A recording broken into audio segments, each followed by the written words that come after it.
حضرے اٹھنے بیٹھنے سوتے جاگتے ہر پہر ہو اللہ اللہ اللہ اللہ اللہ اللہ اللہ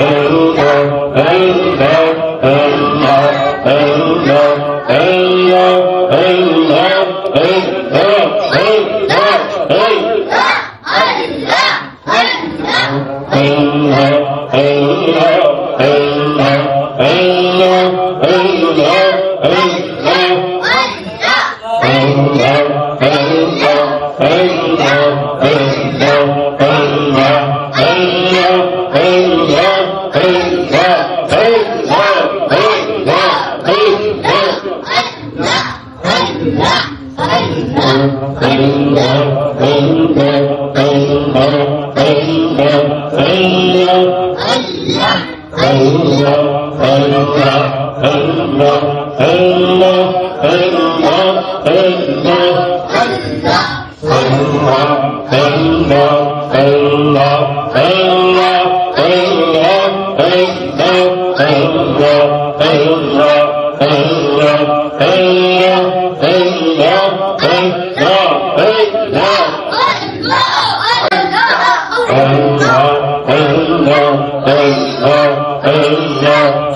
اللہ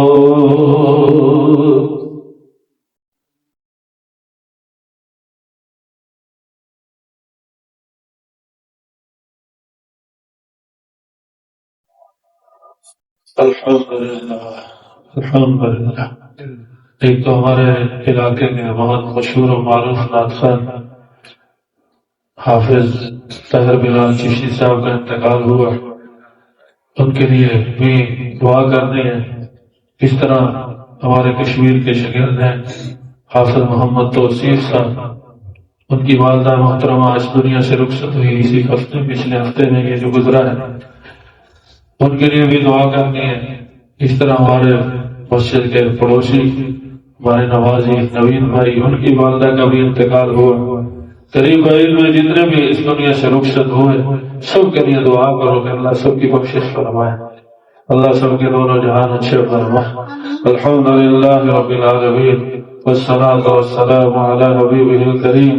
وعلى آلہ وصحبہ اجمعین۔ اللهم صل على محمد وعلى آل سيدنا ومولانا محمد عبدك ورسولك وصل على المؤمنين والمؤمنات والمسلمين والمسلمات يا ربنا يا ربنا يا ربنا يا ذا الجلال والإكرام يا ذا الجلال والإكرام يا رب صل وسلم دائما أبدا على حبيبك خير الخلق كلهم ونبيه الذي ترجع شفاعته لكل حول من الأهوال متهم يا أرحم الراحمين يا أرحم الراحمين يا أرحم الراحمين ارحم أمة محمد صلى الله عليه وسلم انصر فإنك خير الناصرين واغفر لنا فإنك خير الغافرين وافتح لنا فإنك خير الفاتحين وارزقنا فإنك خير الرازقين وارحمنا فإنك خير الراحمين واهدنا ونجنا من القوم الظالمين اے اللہ کریم امت کے اجتماعی گناہوں کو معاف فرما، اعلان برادری گناہوں کو معاف فرما۔ آج تیری مخلوق تیرے حبیب صلی اللہ علیہ وسلم کی امت جس بھون میں پہنچ گئی، اے کریم رب یقیناً یہ ہمارے گناہوں کی وجہ سے، اے اللہ ہم نے جو بھی صغیرہ گناہ کیے، کبیرہ گناہ کیے، یا اللہ رات کی تاریکی میں کیے یا دن کے اجالے میں کیے، اے اللہ اپنے فضل سے معاف فرما، اے کریم رب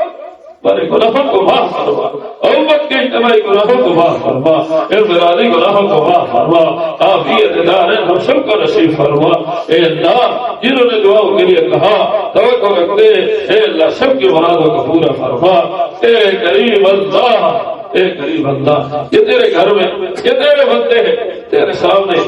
اے اللہ ہاتھ پھیلائے بیٹھے ہیں اور اس نیت سے آئے کہ ذکر کے بعد دعائیں قبول ہوتی ہے۔ اے اللہ ان کی جو جائے حاجت ہے اے اللہ اپنے غیب کے خزانے سے پوری فرما، اے اللہ تنگست دور فرما، بیمار ہے شفائے کاملہ عاجلہ مستمر عطا فرما، اے اللہ مقروض ہے قرض کی ادائیگی کی سبیل عطا فرما، بے رشتوں کو خیر رحمت کے رشتے عطا فرما، یا اللہ بے اولادوں کو نرینہ صالح اولاد عطا فرما، اے کریم رب بے ہدایتوں کو ہدایت نصیب فرما، عافیت کے کرم کے فیصلے فرما، رحمتوں کے نزول فرما۔ اے کریم رب جتنے ہمارے فوت ہو چکے دوست احباب عزیز و اقارب رشتہ دار، اے اللہ ہمارے والدین سمیت، اے اللہ ہمارے اساتذہ سمیت، اور خصوصاً اے اللہ مشہور و معروف ناخوان حامد طاہر بلال چشتی صاحب، اے اللہ اسی طرح حامد وسیم صاحب کی والدہ صاحبہ، بھائی نویر صاحب کی والدہ صاحبہ، اور قریب بعید میں جو بھی ہمارے عزیز و اقارب رشتہ دار، یا اللہ اس محلے کے دوست احباب، یا اللہ مسلمان مرد مسلمان عورتیں، یا اللہ جو بھی اس دنیا سے رخصت ہو گئے، یا اللہ سب کی قبروں کو نور سے بھر دے، اے اللہ سب کی قبروں کو جنت کے باغوں میں سے باغ بنا دے، اے اللہ بھی تیرے پاس آنے والے بہت سے پہلے بہت کی تیاری کی توفیق عطا، موت سے پہلے موت کی تیاری کی توفیق عطا فرما، یا اللہ اس جگہ کو انتہائی قبول فرما، حضرت مولانا ان کے رفقا کی اس محنت کو قبول فرما، یا اللہ اس کی مسجد مدارس و مساجد کی حفاظت فرما، جملہ ضروریات اپنے غیب کے خزانے سے پوری فرما، یا اللہ یہ مسجد زیر تعمیر ہے، یا اللہ اس کی تعمیر کے جتنے بھی یا اللہ جتنے بھی اسباب ہیں اے اللہ اپنے غیب کے خزانے سے عطا فرما، اے اللہ غیب کے خزانے ہم پر سبب کو کھول دے، اے اللہ خیر کو اے اللہ متوجہ فرما، اور جلد سے جلد یا اللہ اس کی تعمیر کے جتنے بھی منصوبے ہیں اللہ اپنے فضل سے، اے اللہ اپنی رحمت سے، اے اللہ اپنے کرم سے یا اللہ تکمیل کے مراحل سے گزار دے، اے اللہ موت کی سختی سے، قبر کے عذاب سے، جہنم کی آگ سے ہم سب کو محفوظ فرما، یا اللہ یہاں سے جو ساتھی یا اللہ ذکر کی نیت سے آئے یا اللہ ان کے آنے کو قبول فرما، یا اللہ علماء ان کے فیض کو عام و تام فرما، یا کریم رب اے اللہ اپنے مقبول بندوں میں ہمیں شامل فرما، اللہ دھرتی جہاں بارش سے ترس گئی، اے اللہ باران رحمت عطا فرما، اے اللہ باران رحمت عطا فرما، موت کی سختی سے، قبر کے عذاب سے، جہنم کی آگ سے ہم سب کو محفوظ فرما، جنت الفردوس بلا حساب و کتاب نصیب فرما، یا اللہ حج و عمرے کی سعادت نصیب فرما، بار بار نصیب فرما، ہر سال نصیب فرما، یا اللہ بے مننے کا اور بے کرم کا، یا اللہ تیرے خزانہ میں کیا کمی ہے، یا اللہ جو حضرات گئے ان کی دعاؤں میں ہمارا حصہ فرما، اور ہمیں بھی یہ مقبول سفر ہمیں بھی یا اللہ نصیب فرما، یا اللہ ہمارے والدین بیوی بچے تعلق محبت والوں پہ رحم فرما، خیر کی جتنی دعائیں آپ سے آپ کے پاک حبیب صلی اللہ علیہ وسلم نے مانگی ہم آقا میں عطا فرما، ان شرور سے آپ کے پاک حبیب صلی اللہ علیہ وسلم نے پناہ مانگی، ہم پناہ مانگنے میں پناہ دے دے، انت المستعان وعلیک البلاغ ولا حول ولا قوة إلا بالله صلى الله تعالى على النبي الكريم وعلى آله وصحبه أجمعين برحمتك يا أرحم الراحمين.